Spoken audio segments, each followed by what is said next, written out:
Les chassidim du Rebbe, nous arrivons donc au 14e récit. Rabbi Yodele resta 6 semaines à Medegva. À présent, Dashiv était bien loin, presque oublié, tant il avait plaisir à s'abreuver aux sources de Torah d'un si grand maître, le Rabbeinu bien sûr. Quotidiennement, il allait discuter avec Rabbeinu. Il y avait un homme qui jalousait Rabbi Yodele pour sa grandeur et l'intimité qu'il entretenait avec Rabbeinu. Ne sais-tu pas que tu déranges Rabbeinu à entrer quotidiennement chez lui l'aborda-t-il. Bien entendu, dès qu'il entendit cela, Rabbi Yodele jugea bon de s'en abstenir, mais au bout de 3 jours, n'y tenant plus, il entra de nouveau chez Rabbeinu. Et quand il entra chez Rabbeinu, Rabbeinu lui dit « Lorsqu'on veut se rapprocher de la vérité, le mensonge que l'on nomme sheker devient plus fort. Si l'on surmonte l'épreuve, le sheker se transforme en kesher, qui veut dire le lien, lui expliquera Rabbeinu. À présent, tu seras attaché avec moi et notre lien ne se défera plus tant que tu seras en vie. Voilà une leçon extrêmement importante qu'on apprend ici. Quelle est cette leçon ? C'est tout simplement de savoir que dès l'instant où l'homme se dirige dans le chemin de la vérité, il va inévitablement rencontrer des obstacles, qui la plupart du temps, comme le dit Rabbeinu, sont des obstacles du fait des hommes.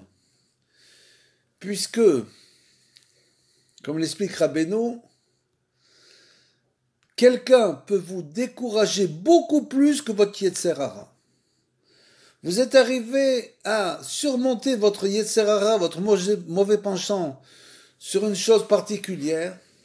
Par exemple, quelqu'un qui décide de fixer des temps d'études, plus d'études de la Torah, et une personne va te dire « Mais qu'est-ce que tu vas perdre ton temps ?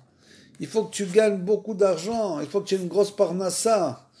Tu ne peux pas laisser comme ça ta parnassa et l'étudier. » Donc ça veut dire que l'homme est bien plus dangereux que le mauvais penchant. Donc il faut faire très attention à cela, de n'écouter strictement personne, ce qui n'est pas une chose facile, et de savoir que de toute façon, chaque fois que tu vas vouloir avancer dans le chemin de la Torah, les obstacles vont grandir devant toi. Parce qu'au fur et à mesure que tu te renforces sur ton Yetzer Hara, lui se renforce sur toi. Lui, il va se renouveler sur toi chaque jour. Il va trouver des astuces nouvelles chaque jour pour t'empêcher d'aller étudier, de prier, de faire des bonnes actions, etc. Tous les jours, il va se renouveler. Et vous allez me poser la question, me dire, mais pourquoi c'est comme ça ? Pourquoi on ne peut pas tranquillement avancer dans l'étude de la Torah ? Parce que tout dans ce monde est régi par le dicton du Talmud, la récompense est fonction de l'effort. Les fum funcia agra. Donc, pour que tu fasses encore un effort, tu vas encore avoir un obstacle que tu vas surmonter et après encore un autre obstacle et c'est comme ça toute la vie. Il faut se renforcer dans la foi et être obstiné dans la Avodat Hashem, comme le dit Rabbeinu. Il faut s'obstiner dans la Avodat Hashem. Il ne faut jamais se décourager. Si Rabbeinu nous dit qu'il n'y a pas de découragement, il n'y a pas de désespoir dans le monde, il ne nous dit pas ça stam. Il nous dit ça parce qu'il sait très bien que tous les gens qui veulent se rapprocher de la vérité, qui veulent se rapprocher du tzaddik de la génération, vont trouver devant eux des obstacles qu'ils vont penser quelquefois insurmontables. Ça, souvent, c'est écrit dans le livre de Rabbeinu. Ils trouvent des obstacles qu'ils pensent insurmontables. Comment vais-je surmonter cet obstacle ?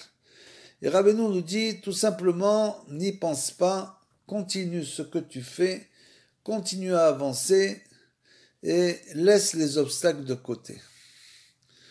Ne sois pas sans arrêt en train de réfléchir comment je vais régler mes problèmes. Parce que si c'est comme ça, tu vas passer ta vie entière à réfléchir comment je vais régler mes problèmes. Donc les problèmes, on les met de côté et on avance. Et dans ce cas-là, le sheker, le mensonge, qui est le Tserara, bien sûr, c'est le monde du mensonge, le monde du paraître. Ce sheker-là, ce mensonge-là, si tu le surmontes, alors il va se transformer en Kesher, ce sont les mêmes lettres, en lien avec le Tzaddik et Hachem Yitbarach. Et c'est uniquement comme ça qu'on peut avancer dans la Torah. Aucune personne au monde ne va vous dire qu'elle est avancée dans la Torah, dans le chemin du Gan Eden, dans le chemin du paradis. Mais comme le dit Rabbeinu, il faudra passer les 7 enfers pour arriver à surmonter tous les problèmes qui vont te faire mériter le monde à venir, qui vont nous faire mériter le monde à venir. Et c'est seulement après avoir entendu cette promesse si réconfortante que Rabbi Yudele décida de rentrer à Dashiv. Il racontait souvent le récit de sa première rencontre avec Rabbeinu avec beaucoup d'enthousiasme. Lorsqu'il allait à Medekva, à Ouman, pour Rosh Hashanah prier sur le tombeau de Rabbeinu, il passait par Breslev pour faire une halte réparatrice chez Rabbi Hirschleb. Il lui racontait chaque fois ce récit avec passion et terminée. Il est possible que cette histoire soit dépassée pour toi, mais pour moi elle est encore toute neuve. Elle se déroule devant mes yeux comme si c'était aujourd'hui même. Tu entends ? Rabbeinu m'a promis que tant que j'existerai, je resterai attaché à lui. Dès qu'un homme désirait devenir Breslever, Rabbeinu lui demandait d'avouer toutes ses fautes passées et lui donner une voie de repentir propre à la réparation de son âme. Quel rapport y a-t-il entre Breslever, les fautes, réparation, etc. C'est tout simplement que Rabbeinu avait bien compris ce qu'il nous enseigne,